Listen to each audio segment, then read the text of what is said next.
As you can see, I have a huge stack of books in front of me. Some of them are sketchbooks I've been working on in the past 6 months probably.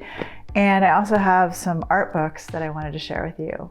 Before I had my sketchbook obsession, I used to work on separate pieces of paper.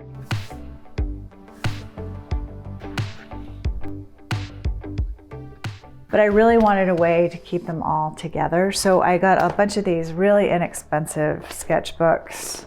I paste them in this book. So that way I can still look through them. I don't have to sort through piles. And at some point I could sell these. I could rip them out of the sketchbook and sell them or frame them. A lot of these are mixed media and collage. And it's just a really nice way, and I date them too with the year. This one I did on sandpaper.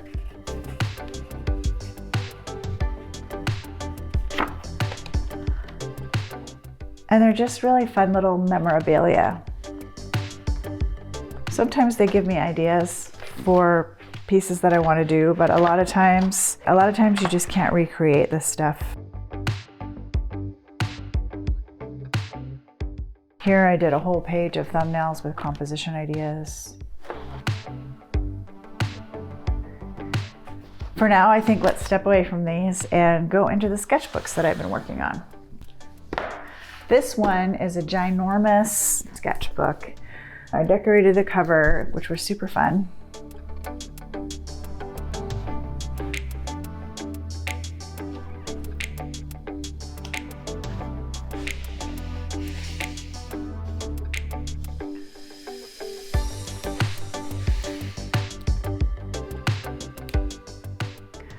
I really like this size. It helps me think about working on bigger projects, bigger canvases, and yet I still get to work in a sketchbook, so it's really convenient. Small guys are fun to work in, but there's something about this book in particular, and a lot of people have asked me about this book. I feel like it really just frees me up to have fun and create.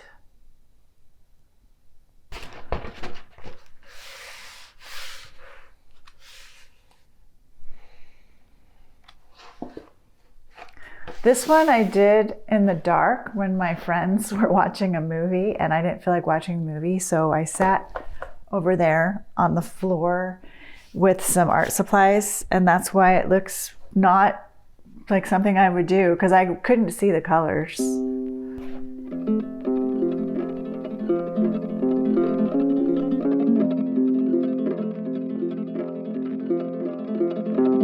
This has got a Spanish newspaper clipping in it.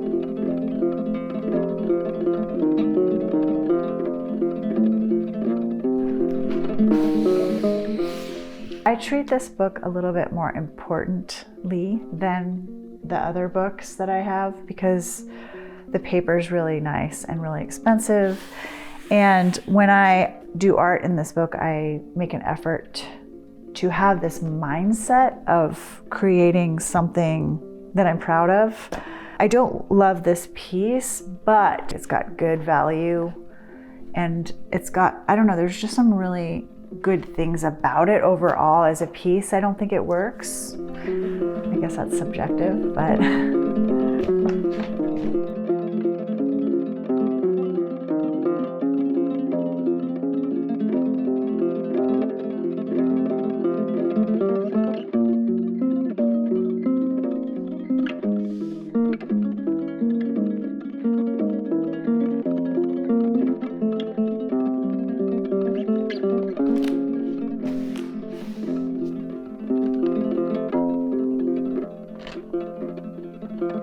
Maybe if I turn down the brightness of this lamp, it won't be so reflective.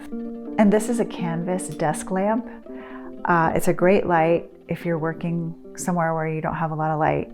And you can throw your phone in here and film or take photographs of what you're doing straight underneath. And you can turn it as well.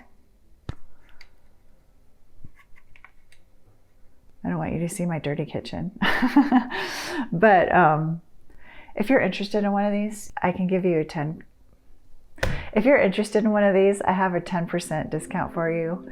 And And the code for that is in the description below, as well as the link. A lot going on.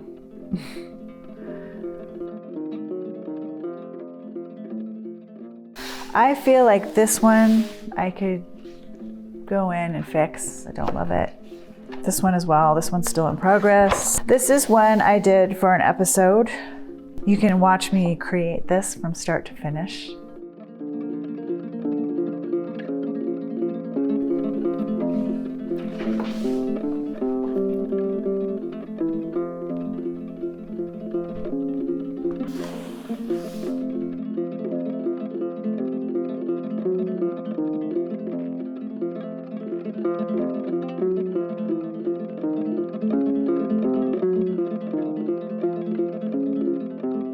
In the episode before this, I painted with Linda Wallace. She talks about how you just put down a lot of stuff and you cover the page with really interesting things. And that way, when you are ready to refine it with discernment, you can go in and do that later.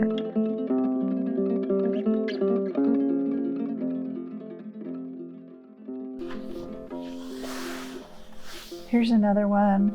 I posted on Instagram and people seem to like this one. I think because it's vibrant, it has a lot of contrast, but it's really interesting what I like and what other people like.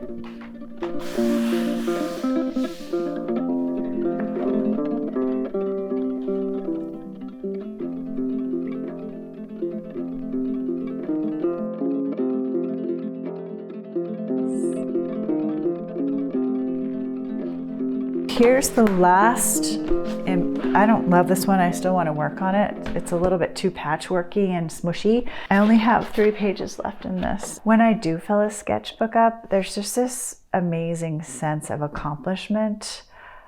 And I think to get that, you have to really lower your expectations about what you think is good. If you can get your mind out of this idea that you're trying to reach a goal, then you can actually reach the goal.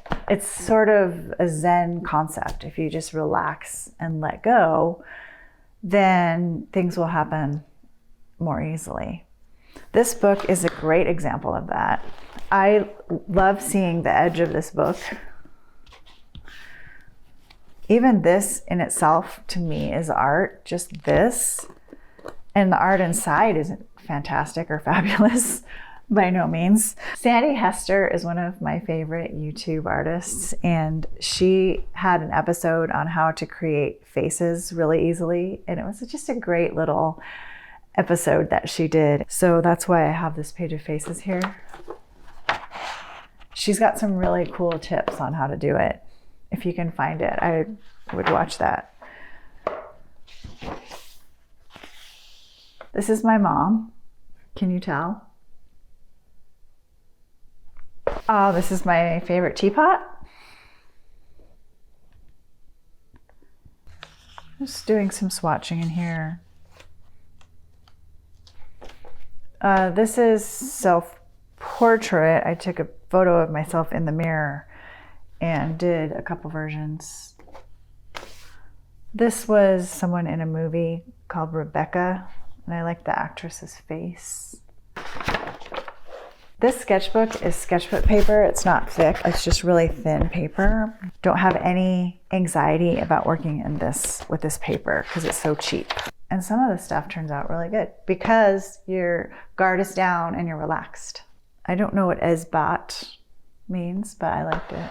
This, just super loose, low commitment, low anxiety, but to the untrained eye, this looks like a mess. It looks like a kid did it, which I love. And sometimes I hang my artwork on the fridge and people come over and they're like, "Oh, did your kid do that?" And I was like, "No, I did it." I was playing with some acrylic markers and I just love the way this turned out. It's just so free and loose and so hard to get when you're trying. It's all about the not trying. This is something I think about all the time. Sometimes the marks that you think are the ugliest turn out to be the most beautiful. And that goes for color too. Sometimes I'll put down a color I think is an ugly color, but it's like a foil for the beautiful colors. Ooh, bright hot pink. I love this piece. I don't know why. It just really appeals to me. Fast. I'm trying to be loose. I'm trying to be free. Loose brush stroke, not thinking too much, not thinking too hard. I love this one too. Super fast, super loose. I used collage.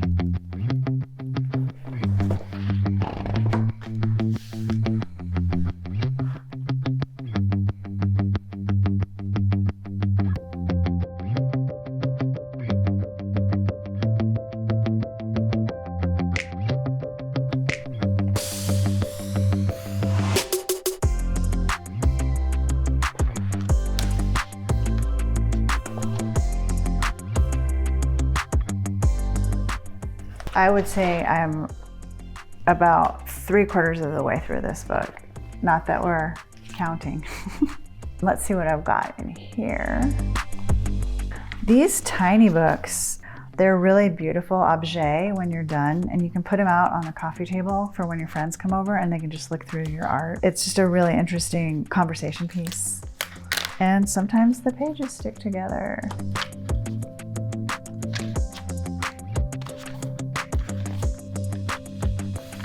Yeah, so I'm still working on this one. That's this tiny one. I have these mixed media ones by Kenson. I love this paper and these.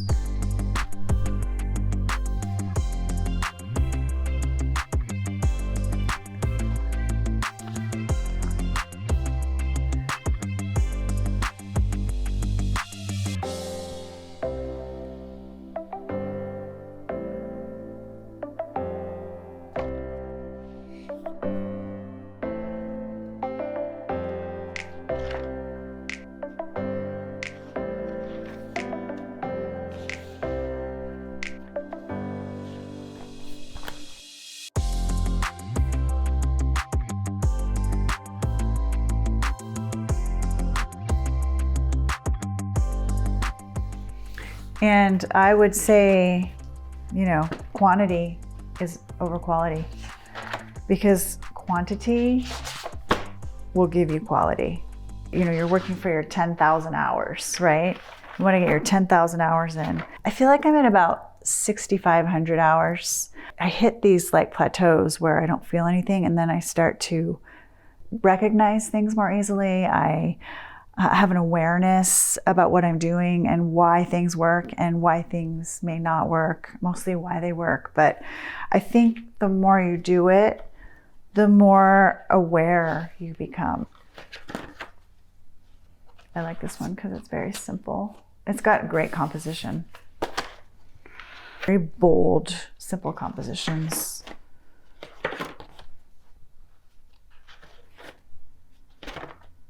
This is a square format Hanamuel mixed media or watercolor book.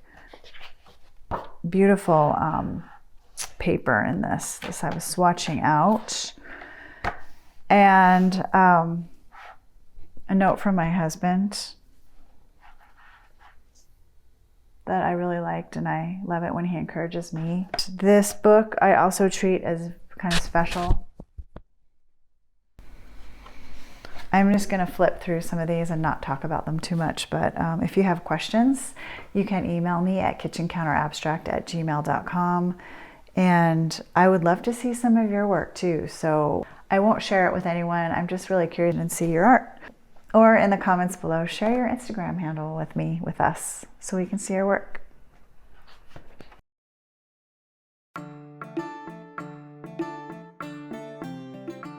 Ooh, so I'm really excited to show you some of my favorite art books. And I'm gonna start with the Hilma of Klint. Hilma of Klint was Swedish. She was overlooked in her time. Jag vet en liten svensk. I'm a huge Scandophile, so I know a little Swedish. There's some really interesting documentaries out there on her. And anyway, I really just washed my hands because I try not to get these books dirty, but it's kind of hard. They're just sort of covered in cat hair right now. This book is her book of sketches and I think sort of prototype concepts. Her large paintings are gigantic. She was into the occult. She was a mystic of sorts. She was attuned to nature and spirits, and that comes out in her artwork.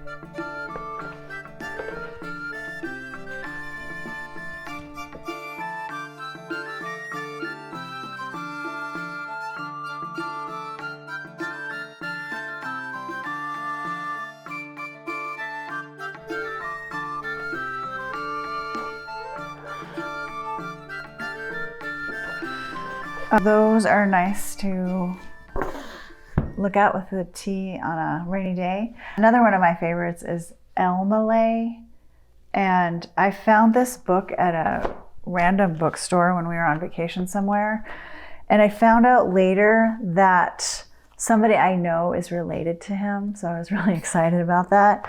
But his watercolors are just delightful. Victor Elmaleh. And they're called small, very small watercolors. So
Robert Motherwell, a very famous abstract painter from the 50s, I think.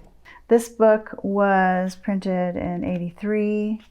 Here's a picture of him when he was young. This is in 1983. I see a lot of reproductions that look like him in movies or shows. They're on the over the bed of some really wealthy person. I think you'll recognize it when you see, this one right here. You'll see a lot of, I don't know, even at Pier 1 imports, kind of. There's another one of his that I call the down dog. Oh, here it is. He was sort of fascinated with this shape. He really tried to be a minimal in his shapes. I think he spent a long time. This is just my interpretation, but I have a feeling he worked really hard to just get super minimal and find the shapes that spoke to him. There's that down dog shape again.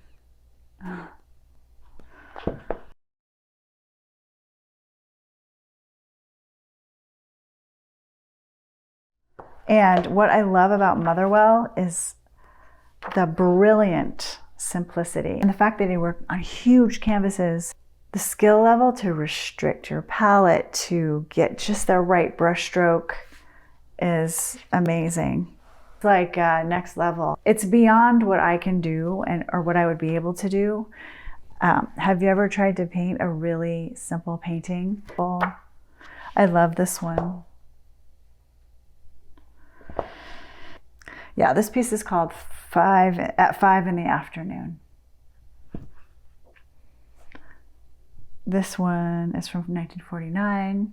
Anyway, Motherwell, I don't even remember where I got this book. I probably used bookstore. Andrew Wyeth. The Wyeth family recently had, we were able to go see their paintings at our local museum, and seeing them in person was mind-blowing. His art is incredible. It's so, as well, restrained and sophisticated. But I really like it, even though he's not an abstract artist, to aspire to his restraint and his restrained color palette, his uses of sepia and umber, and of course, his compositions are divine.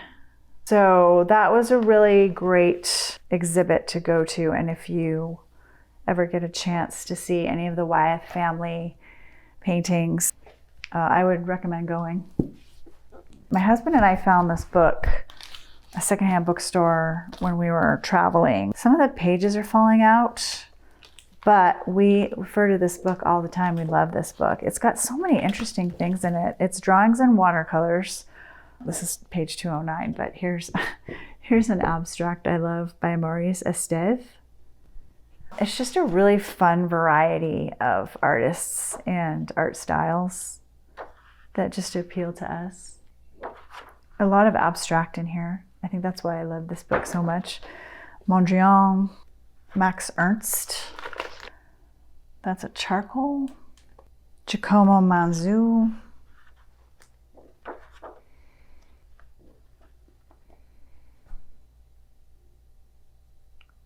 Chagall. Jean Defy. Here's Chirico. Gorgeous pieces in here. Just every page filled with gorgeous art. And I don't even, oh, I love this one too by Paul Klee. I actually copied this one with colored pencil just to see what I could do. Anyway, this book, this is one of our favorites. I like that the pages are falling out. I think it gives it charm, but it bugs my husband to no end, so.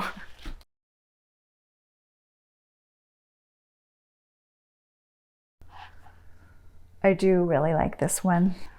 I want to make a big painting like this, but it's always really hard when I go down to the studio and I have a canvas that's this big and I try to copy something that's small. I have had a really hard time with that.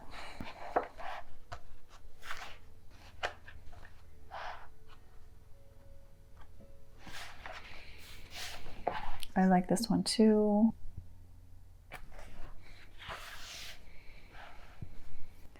Well, this one I was exploring texture, so I laid down some paste, some texture paste, so it's really thick, and then I painted over it. I don't know if you can see.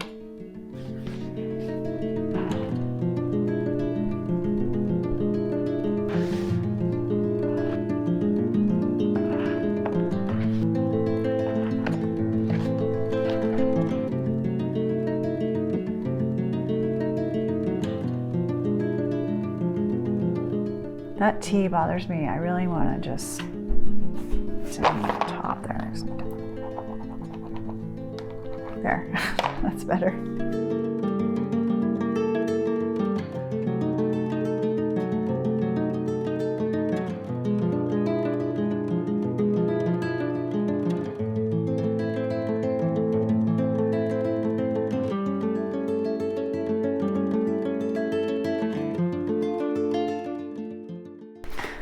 And this one more page left, and then it will be done.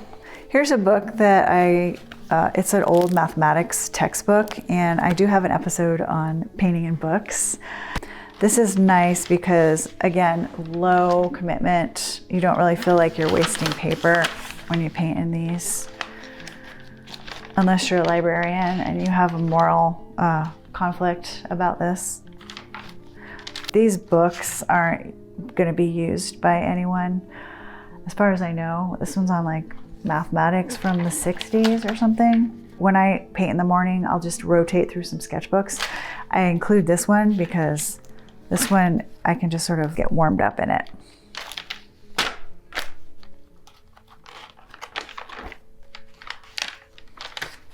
And I wouldn't say these are masterpieces, but here, how about this one? Masterpiece. This is a really rough cold press watercolor book. I don't even know, it's a Cachet. I'm not a huge fan of cold press, although I've gotten to like it a little bit more. Cold press is super bumpy, but this paper is really thick and it's been fun to work in here.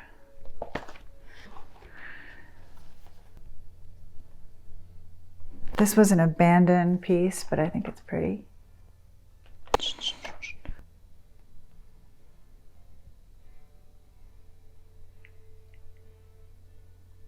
I really like the way this one turned out. I think it's fun, and I think it would look cool in a kid's room. Painted on the wall, big mural. This book I got from a used bookstore. I don't even know what this is. Oh, it's an essay on Burns. If anybody wants to read an essay on Burns, I'm sorry, because I painted in the book. It's pretty low commitment. Put it on the coffee table, let your friends look at it, and it's a little treasure.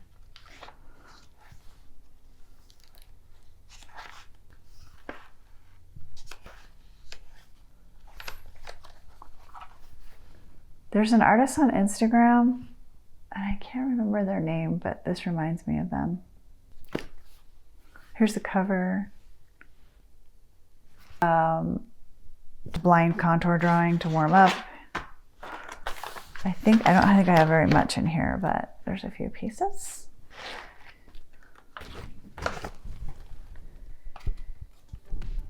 I like that it has a warm green and a cool green together. And then this one, let's see, oh my gosh, I have so many books to show. I don't even know. I think this episode's going to be 4 hours long. And I don't know how boring it is.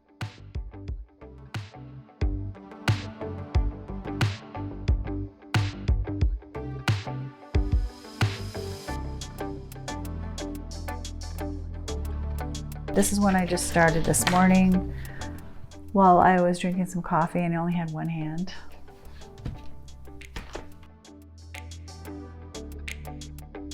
I hope you all enjoyed that tour of my sketchbooks, which I have been diligently filling. I hope that inspired you to fill up some sketchbooks as well and not be locked into having everyone be a beautiful piece of art. It can be play. It's just a really nice feeling to know that you've been practicing, and this is just a little bit of proof that you've been doing it.